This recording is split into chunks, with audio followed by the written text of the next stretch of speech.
Yo, what's up, guys? Today we're gonna be doing a UFC Fight Night breakdown, Armin Tsarukyan versus Dan Hooker. And this is a pretty good card. We have a good main event and co-main event, and there's quite a few debuting guys this weekend. So let's get into it. For our first fight of the night, we have Merrick versus Denzel Freeman. Merrick is one of those early finishers that we sometimes see come into the UFC. He has 6 fights, 3 knockouts, 3 submissions, and his longest fight on the regional scene lasted a minute and 42 seconds. He's explosive, aggressive, and he comes out like a missile in every opening exchange. But there's a pattern with all these guys that we've seen over and over when these early finish specialists come into the UFC after fighting very low tier competition. The power does not translate the same, and the chaos does not work the same. And once they're forced to fight past these initial bursts, they start to fall apart pretty fast. And that's the biggest concern with Merrick in this fight. If this fight gets past the first clean exchanges, I fully expect him to gas, slow down, and lose a lot of the danger that makes him who he is. And that's why I'm picking Denzel Freeman in this fight. I think Freeman is calmer, more measured, and far more proven in these longer fights. And if he survives the early storm, and I think he will, uh, Merrick's output drops drastically and his technique starts to break, and the openings for Freeman start to pile up. And my pick is Freeman by knockout or even a slow, controlling decision if he chooses to drag this fight into the deeper waters. And now for the second fight on this card, we have Zagid versus Nicholas Dalby.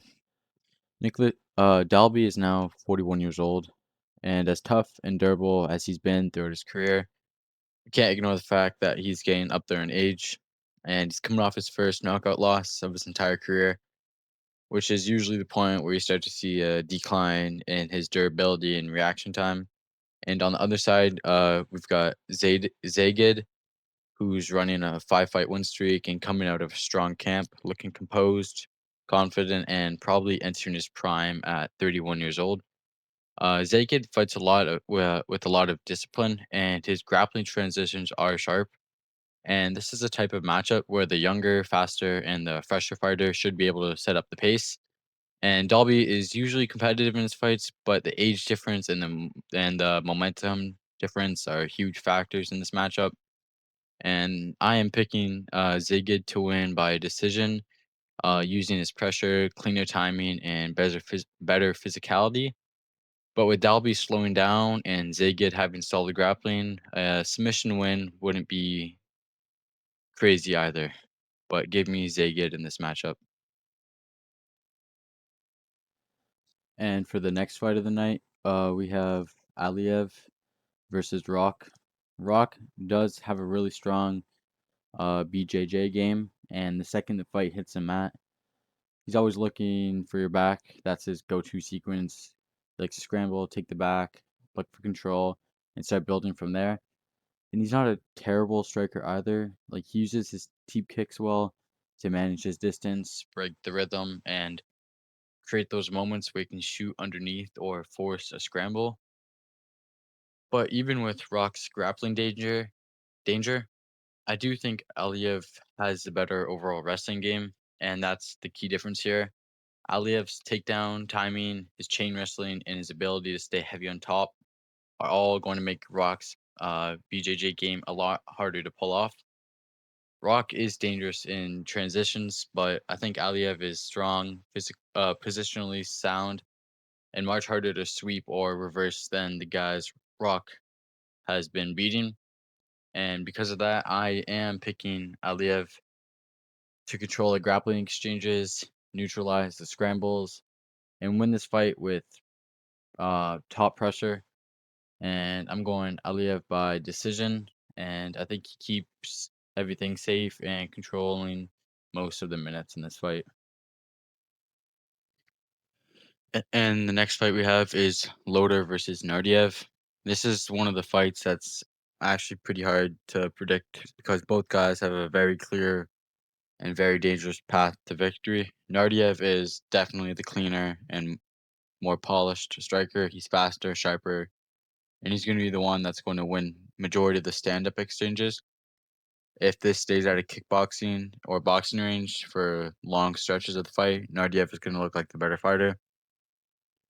But the whole fight changes the second, Loader gets his fight to the ground. Whenever he secures top position, he becomes very dangerous.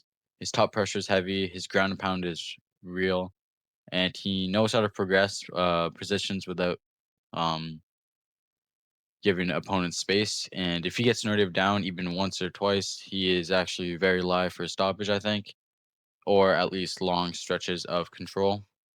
And this is one of those fights where either man can look great depending on who wins the early exchanges. But with how physical Loader is and how committed he is to wrestling, in this fight, I am going to lean Loader because I think he does get the takedowns and slows the fight down and turns it into his kind of fight. Now, next up, this is a really, really interesting matchup with Almakhan versus Taporia. Almakhan is one of those dangerous, explosive strikers that you can't sleep on for even a second. He's got real knockout power. He throws everything with intention. And when he lands clean, he can change the entire fight instantly.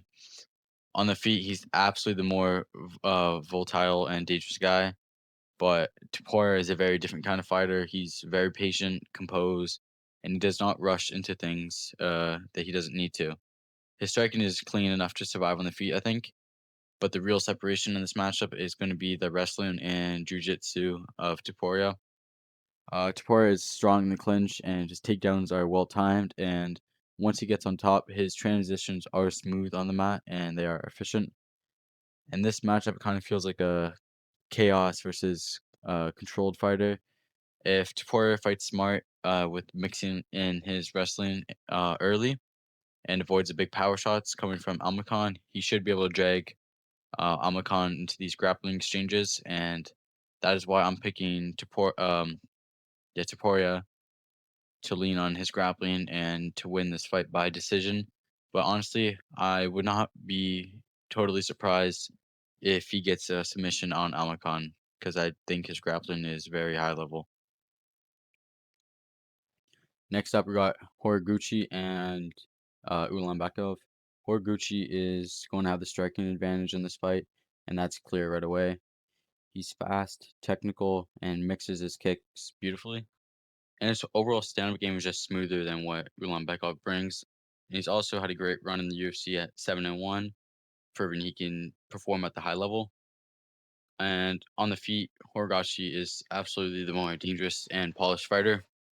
But stylistically, Ulanbekov is a very tough matchup for him.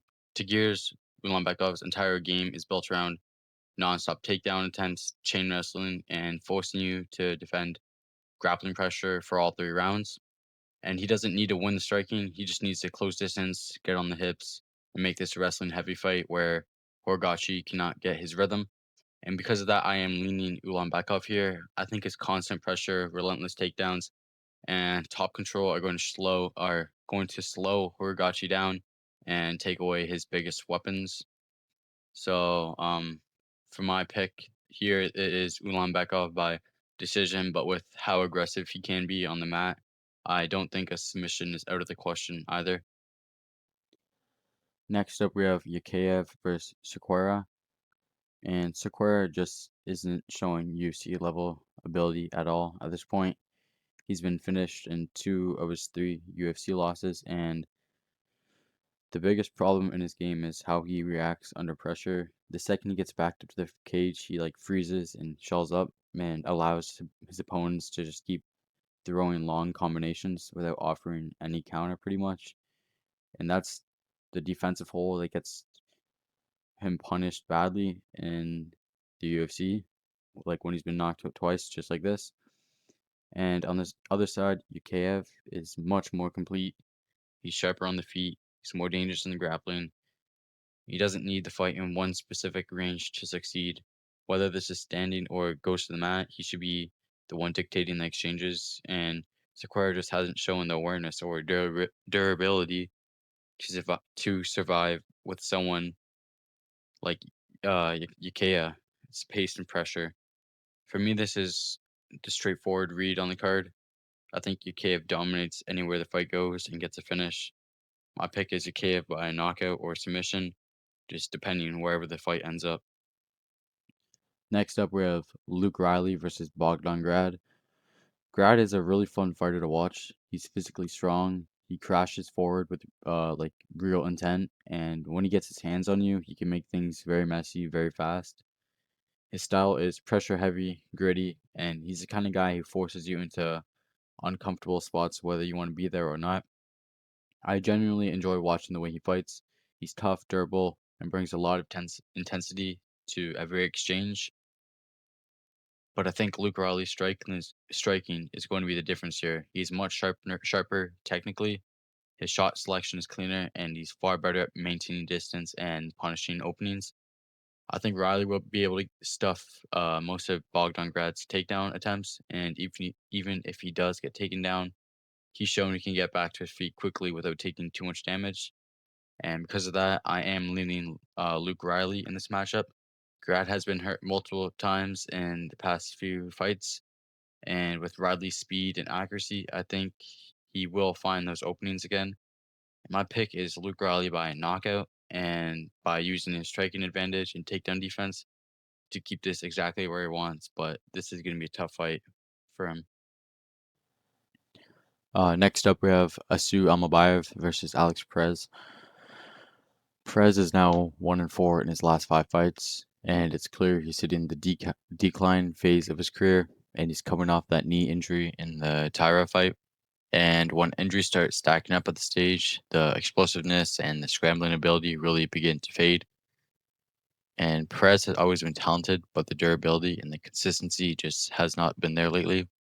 And on the other side, Asu brings a heavy grappling style that I think is going to be a real problem for Perez at this point in his career. Asu is strong in transitions, and he changes takedowns well. And once he gets on top control, he's excellent at working his way into dangerous positions. And with Perez having five submission losses, the openings are absolutely going to be there, especially if he gets tired or if his injuries start to catch up on him. And I think Asu can control this fight on the ground, take Perez into uncomfortable positions, and start threatening the neck. My pick is going to be Asu Almabayev by submission, and something like a rear naked choke makes most sense to me, but I won't be surprised if it's a decision. Next up, we have Spivak versus Gaziv, and Spivak's inconsistency lately makes it this really tough fight for me to pick in his favor. He can start his fights really strong, but he slows down a lot once the fight goes into the later rounds. And we have seen him hurt multiple times in his UFC run, and his durability is just not reliable anymore. And the cardio issue makes it even harder for him to maintain his early success. And when a fighter fades that noticeably, it becomes extremely difficult to trust them in these competitive exchanges. And even though Shamil isn't the greatest or has the best cardio or is not the most polished fighter in the division, I do think he has the tools to make this matchup go his way. I do think he's going to be able to stuff Spivak's takedown attempts and forcing him to work harder than he wants to. And once Spivak slows down, which he almost always does, the momentum will completely shift in favor of Gaziv. And once Shamil is the fresher fighter, the steadier fighter, and he's the one who's less likely to break under the pressure. And because of that, I am leaning Gaziv here. Just because as Spivak fades, Gaziv's chance to land something big or just outwork him grows massively. So my pick is going to be Gaziv by landing a big shot, knocking him out, or just winning a steady decision. Next up, we have Jack Hermanson and Orabai. Hermanson has been kind of struggling lately, going 2-3 in his last 5 fights, and he's coming off of a devastating knockout loss to Gregory Rodriguez. And at this stage of his career, the signs of decline are starting to show just a little bit. His durability is not the same as it was. He's getting slower in the fight, and when he gets hit clean, it's clearly affecting him a lot more than it used to. Hermanson is still dangerous in spots, but the trend isn't going in the right direction. And on the other hand, Orbai has kind of the style that tends to give Hermanson problems. He's physical, he's aggressive, he has good wrestling pressure, and when Orbai gets on top, he does have heavy ground and pound and good control on the ground, and he does transition really well. And Hermanson's defense on the mat has been slipping lately, getting knocked out by ground and pound. He's been submitted a few times. And against someone as explosive and opportunistic as Orbai, I think these openings are only going to get worse for Hermanson when the fight goes on. And because of that, I am leaning Orbai to win inside the distance, whether it's brutal ground and pound or maybe even a submission if Hermanson starts to fade. But I do think Orbai has some finishing paths in this fight. So my pick is Orbai by knockout or submission. And next up, we're a fight between Volkan Ozdemir and Alonzo Menafield. Menafield is coming off a 2-fight win streak, and he did get a pretty good win, I'd say, against Omar Sy, which was undefeated at the time. But even with that momentum, I really don't rate Menafield that highly as a fighter.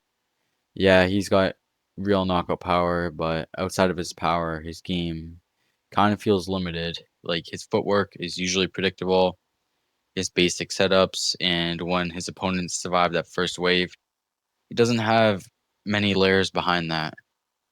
And on the other hand, Ozdemir, he is still a very capable striker. He's more technical, he's more experienced, and he does have knockout power himself. And I just think Ozdemir's shot selection is going to be cleaner. He keeps a better pace, and I find he's much more comfortable in these extended striking exchanges. And Menafield tends to rely on like single big moments, while Ozdemir can win round to round with pressure and accuracy. And because of that, I am leaning Volkan Ozdemir here, and I think he's going to have the advantage on the feet. He's going to beat Menafield to the punch, and I think he's going to find that big shot. So I'm going to go Ozdemir by knockout. Next up, we have an interesting matchup between Bilal Muhammad and Ian Gary. And I do think Ian Gary is very talented. And what stands out most is how much he's improved in his overall game and training with a high level team like Shute Box. It really sharpened his striking, jiu-jitsu, and made his shot selection way more dynamic in this matchup. I think Gary is going to be the faster fighter, the cleaner technician, and the one who lands the better strikes over 3 rounds. His timing, his movement, and the variety of his attacks, I think, all favor him here. And Bilal is tough and experienced. He does have a good resume. And I do think he might be able to get a few takedowns, but I don't think that's going to decide the fight. Gary has shown solid composure on the ground. I do think he has good positional awareness, and I think he is going to have the ability to get back on his feet in this fight without taking much damage on the ground. And I think he's just going to stay calm and he's going to manage the scrambles, and I think he is going to be fine. And because of that, I am going to be picking Ian Gary here. I think he wins majority of the striking exchanges, shows his improvements, and outworks Bilal over the course of the 3 rounds. So I do think Ian Gary will get this done by decision. And now for our main event, we have Dan Hooker versus Arman Tsarukyan. Dan Hooker is always a dangerous, violent fighter. His striking is sharp, and he's got great knees up the middle. And he is one of the toughest guys in the lightweight division. And if this fight does stay standing for long stretches of the time, Hooker is absolutely going to have moments where he can make it competitive. He's long, he's technical, and he's not afraid to bite down on the mouthpiece and trade. But once you look at the stylistic matchup, Arman Tsarukyan is going to have a huge edge in the grappling. His takedowns are fast, they're well timed, and once he gets on top, he's incredibly heavy and hard to shake off. Hooker's biggest issue here is that once Arman gets a fight to the ground, I think he's going to have a tough time getting back to his feet. Arman's pace, control, and top pressure, I think, are on another level, and that's where this matchup tilts heavily in his favor.